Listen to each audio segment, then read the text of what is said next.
Hello everyone, IAPSM with eConnect presents a new event called Author Speak. I'm Dr. Gitasmita Naik, Assistant Professor, AIMS Kalyani. The Author Speak series has been launched as a platform to disseminate interesting research articles and inspiring ideas worth spreading.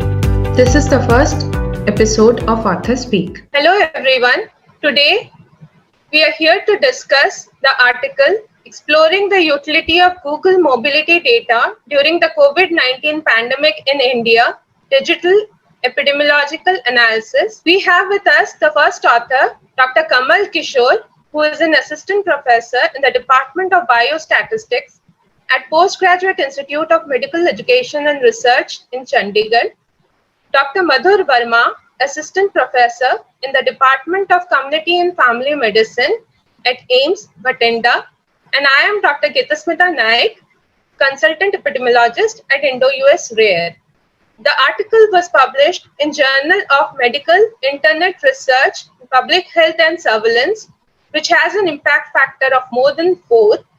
The article discusses the association of human mobility and disease transmission and how it can be used for future disease surveillance. So, to begin, we'd like to ask the authors a few questions and give their insights into it. To the authors, why did you do this research? And what did the team do in this research? Thank you, Dr. Geeti, for the introduction. And first of all, in the Author Speak event, including this article.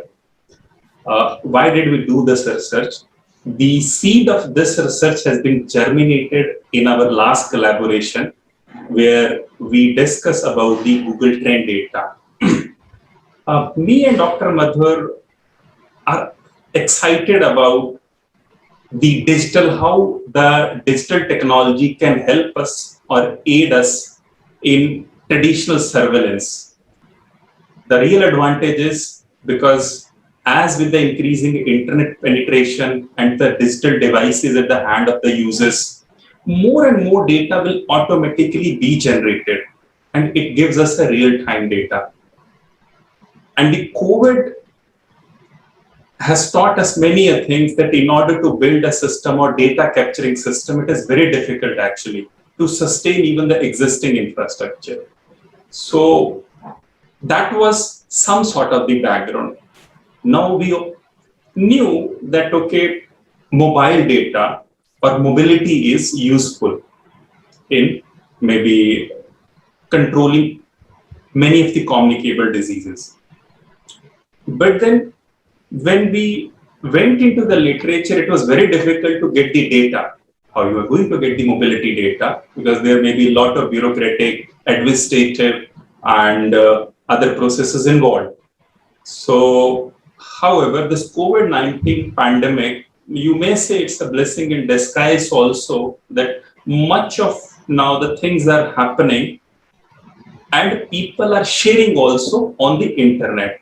So then me and Dr. Madhur was discussing one day, and then we were thinking what we can do about this, maybe with the existing infrastructure. Then the idea of the mobility came into our mind while discussing, and then we searched, and then we found the Google mobility data, and we became interested because mobility has always been considered very, very important when it comes to the communicable diseases. So if you can monitor that, then definitely, and if you can get that data, then definitely we can utilize it maybe with the existing surveillance system as a supplement to the existing surveillance system to maybe control or to study the epidemic outbreak. That was what I feel. I don't know, Dr. Madhur? Exactly, sir. Whenever we are dealing with such kind of things, it was very next to impossible to collect any kind of primary data. So we were looking for sources where we can get some sort of good big data. I'm recently developing some interest in this big data kind of thing. So, and when Dr. Kamal Kishore proposed this idea of using the Google data, we have previously published one article that has received more than 50 citations that was based on Google Trends data. The original idea was derived while talking to an MBA personnel, then here where they said that they are using this kind of data to forecast the shopping expenditures and the sales of their products. So I thought, why not to use this kind of data to predict our infectious outbreaks? So we used that data and that Google Trends data for our febrile illnesses, and we compared it with the IDSP data that we received from Chandigarh for like 4 or 5 years, and then we saw that there was some sort of good correlation, and that Google is actually able to help you predict outbreaks. So we used the similar kind of concept here in this Google mobility data, where we have used Google data. Like we know that Google is tracking us all the way around, so it is also tracking us. And like during this pandemic, they released their mobility data. So it was based on 6 major domains where they will be tracking us, tracking the mobility. It was like if suppose in a park 100 people are doing walk every day for like for the reference period of the study duration. So how many of what was the density of the mobile phones in the park during the same time during the lockdown period? So if the density decreases, so this will tell you that the mobility has decreased in those areas.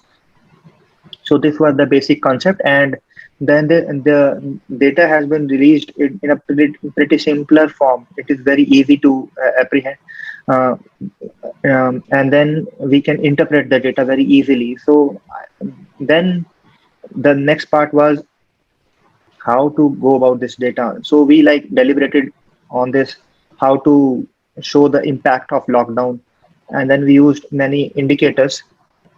That was a pretty laborious job, I must say. So this is how we started working on this paper. Thank you. So this is a very novel research coming from public health and mobility data. So with that, my second question to you is, what were your main findings from this research? The main finding is basically we begin with the question whether we can utilize the mobility data to predict COVID-19. First of all, is there any relationship? Yes. And then we found there is a strong relationship between, in fact, I must say, the strong intra and inter mobility and COVID-19 indicator data. So as Dr. Madhur was pointing, where the mobility was comparatively less, okay, so there the number of infections were also less. Similarly, mobility indicators, where one indicator was less, others were also less, except one, the residential mobility, and which was very natural. You would have observed people due to restricted movement were confined to their houses. So the mobility has increased only in the houses, whereas in the other domain it has reduced. And where it has please. This was actually one finding, like the mobility in houses increased and other places it decreased. This was one main finding that increased my interest in this study exponentially. And then we started working on this. Like it was like so easy to apprehend, like things have decreased everywhere except home. So this was one very amazing finding. Over to you, Dr. Kamal. Sorry to interrupt. No, that's fine. And then we found a strong relationship. But now the question was what sort of analysis, and as Dr. Madhur was also saying, what indicators we need to include. But that perhaps I'll come maybe a little bit later. But the major finding was there was a strong inter and intra relationship between the COVID-19 indicator and mobility indicators. That's what. Good thing was to add. Good thing was that we were able to quantitatively measure decrease in the lockdown in all the 6 places. Increase or decrease in the lockdown. And so we were able to tell the what was the force of how forcefully the lockdown was actually implemented in different areas, and then how it corroborated with the epidemiological indicator, mortality and morbidity indicators of COVID-19. So they strongly correlated with each other, and it was a very interesting find. So how do you correlate your findings with the geographical, heterogeneity in India and the rural-urban differences and slum and all those differences? Did you correlate with those also? Dr. Dr. Geeti, first of all, very good question. But we first of all need to understand this is an ecological data, and Google for one or the another reason did not segregate it below the state level data, and we even do not know that at the rural level there are lot of limitation of it in the rural area, maybe where the digital density is very low. It may be difficult to tell its utility, and we do not know whether the result will be replicable. Okay. But then if you look at the infectious diseases spread, it spread mostly, it's urban phenomena. Initially, it was an urban phenomena. Those people who were working in the urban, once they migrated, then it started spreading into the other parts also. But unfortunately, I must say that the Google only provide you anonymized data. Okay, that too at the state level. So we cannot take this data to the rural urban phenomena, or I think this also is a pretty strong limitation which we have highlighted in our article also. However, I find one work around this phenomena is that if maybe government or some policymaker, if they're listening, if we can collaborate and if they can provide us the mobile data, because mobile tower, where when a person is moving from one tower to another tower, so then the signal is changing. So that data is with the companies always there. So if we're able to get that kind of the data, then definitely we'll able to predict a rural urban contribution also and how it is spreading. And theoretically, it has been proven. But for that, we need the data at the maybe individual level or at that level. So we did not have that, and then definitely we did not do it. Yes, over to you, Dr. Math. Like that Arogya Setu app, na? So it is having data, that kind of data that can tell you about that can tell you about the urban rural disparities and the age and the gender part.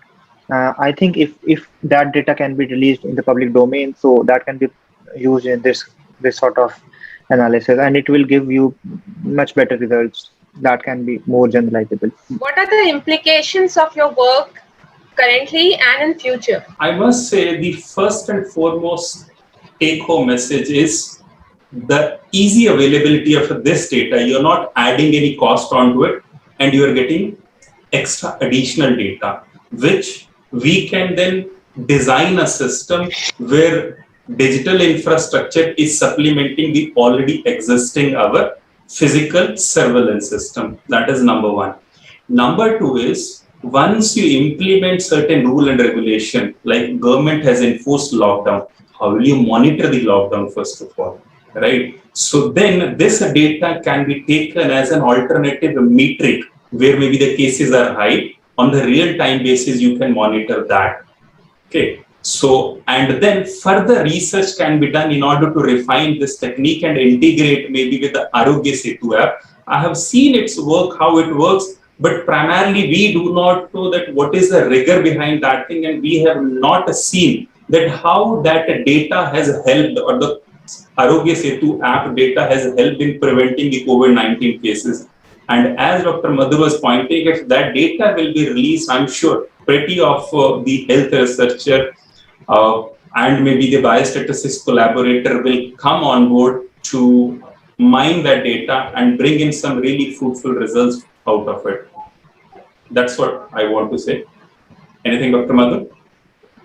No, exactly. Thank you for highlighting these points. Like our main aim was to to develop and to bring this paper was just to give an idea about technologies. Like this is a thing that does not need any kind of equipment infrastructure. It is just like a click away, and you get some sort of a data that can be visualized at state level. So it will be supplementing your existing surveillance system. So it can only help you to add information, and we do not need anything much from this. Not much input is required to be fed in. Like it is a very novel technique and has good reliability as well. So I think it can be used in a better way. So this was the main implication that we want to, like, it should be adopted by all the public health experts to get an idea about the mobility in their area. And in future, this mobility index can be used for many other things. over the period of time, like the communicable diseases, they keep on growing, and we cannot take them for granted. So yes, this idea can be used for many other things. Like in future, we can use this for, must say, how is the physical activity level varying in states, and how it is correlating with the overweight and obesity levels in those states. This can be done. Like we can plan to do this kind of study in near future, and many other things that can be done over the period of time. Dr. Kamal and Dr. Madhur, the final question. So, what were the challenges you faced while doing this research, and how did you cope with those challenges? Oh, pretty interesting question, I must say, and pretty hard to answer also. But would like to definitely say something. First and foremost is collaboration. Pretty challenging to sustain. It's pretty demanding, time-wise also. But thankfully, one has to look for the good collaboration. Then and only then real science progress. Collaboration is the norm. The working in silos in single cabin is the thing of the past. In the 21st century, we need the 21st century thinking, which is the collaboration, I must say. And the collaboration is very, very important here. And especially when we're talking about community medicine and public health, where a lot of data is being generated, but then there must be certain limitation to analyze their data. So community medicine people should bring in his or her expertise, and biostatistics people may bring in their expertise. Once they will merge and infuse, I'm sure pretty good will come.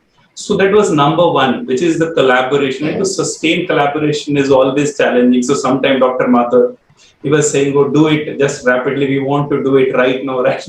So I was saying, just hold on, hold on. So that is where sometime you feel also that it is becoming too much. But then on the positive side, if you think it, you always like it. There is somebody who's pushing you. But some people take it as a negative. I always say that it is Dr. Madhur's maybe the patience. He was always very enthusiastic and he was saying, "Oh, get it done, get it done." I said, "I'm trying." But most of us have pretty other obligations also, so we need not forget. And in the collaboration, most of the people forget that, and the reminder plays a very important role. Once you assign a task to other person, just keep on giving the reminder, gentle reminder. That is a very, very important part, I must say, and patience is very, very important. The second challenge, which I must say, was the data itself. See, when we were selecting the COVID data, the first challenge was whether to go for the data which is curated and generated in Indian API or maybe the John Hopkins data. But then we decided Dil Hai Hindustani and we went with the Indian API. If we will not promote, who else will promote? And then once we read about that data, it is curated, validated by the expert and other people. Then and only then this data is going. There was no iota of doubt in our mind that how to go about it. Although yes, reliability you may always question, but then definitely when many people are working on a single cause, sometimes you have to take the leap of faith, right? That is one I must say. Another is Google, the reliability of the Google data is also. Since it is anonymized data, how they're anonymizing and they are sharing percentage in percentage term also. So there were a couple of inhibition in our mind that yes, we are getting an opportunity, but then India is a very complex country where we have a rural-urban divide, religious and other divides, festivals and other divides. There are so many complexities in Indian system, and that takes me to the next challenge is a selection of indicator. That was, as Dr. Madhur also highlighted, the selection of indicator was also very, very complicated because every other day, newspaper, media, article was highlighting one or the another indicator. So there was so much influx of indicator, but then that's where I gave the liberty and that's where collaboration come into the picture. I proposed maybe a couple of indicator, but then Dr. Madhur, I gave him the final authority because since he is a public health expert to decide on the indicator. So that was one thing. Another thing, though the third major challenge which came in our collaboration was whether to do the exploratory descriptive analysis or the confirmatory inferential analysis. So because there are papers from some other which have started coming where they have used inferential statistics. And Dr. Madhur was also asking me, why are you not going for the inferential statistics and another thing? But then I remember and told him about one course by Charles Whelan, the author of Naked Statistics. He's also the author of Naked Economics. If people have not read it, you should definitely read it. You are going to love economics and maybe statistics also, I must say. It's a very nicely written book. So there he has summarized regression analysis is the bomb of the statistics arsenal, right? Which has killed many people than the physicians. So I do not want to immediately go to the inferential statistics and just want to say that, okay, this is good. Because maybe initially there are urges there that you want to be the first to apply inferential and do so. I just want to see first of all, but then he was gracious enough to give me the liberty to decide about whether to go for the descriptive and inferential statistics. So I think these were 3-4 major challenges, and where we segregated some sort of our duty. The final word we gave to our respective domain, who was the expert of that domain. That's all I think from my side. If Dr. Madhur would like to add something. I have my own set of pain that I have gone through.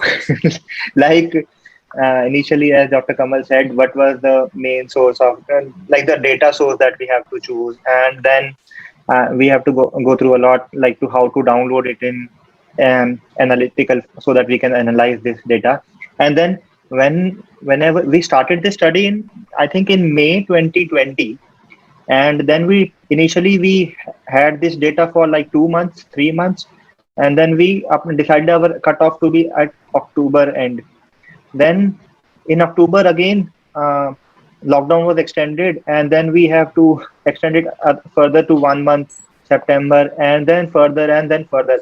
Like every time that data is continuously being released, and we have to add the mobility data again, and then we have to add that state-wise, segregated state-wise, and like other things.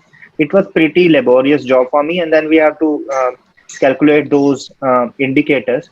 So for me, it was very laborious. I'm not very good in Stata, so that I had to do it in Excel only. So it took a lot of time from me, and then deciding on the epidemiological these data epidemiological indicators and appropriate data representation. We had a lot of fights in like academic way, how to depict this data and how not to. I think we have changed these tables 3 or 4 times so that they are now in the presentable form from my side. Comments are obviously invited from all the senior faculty and my colleagues so that we can improve in future. But these were actual the main concerns were regarding the data extraction and coding part. That's all from my side. Thank you, eConnect and IAPSM for providing us this platform to discuss our paper. And this is really motivating for us so that we can work on similar lines with similar speed in future and do some good results and do justice to our branch. All hail community medicine.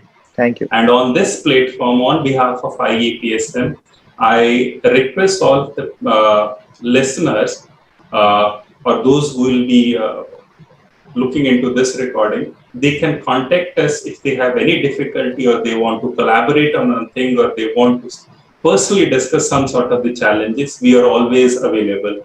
And thank you, Dr. Geeti and IAPSM for having me in this discussion. Thank you. Thank you, Dr. Kamal and Dr. Madhur, for coming here today and talking with us about your interesting and novel paper on mobility and association with disease transmission. Thank you so much.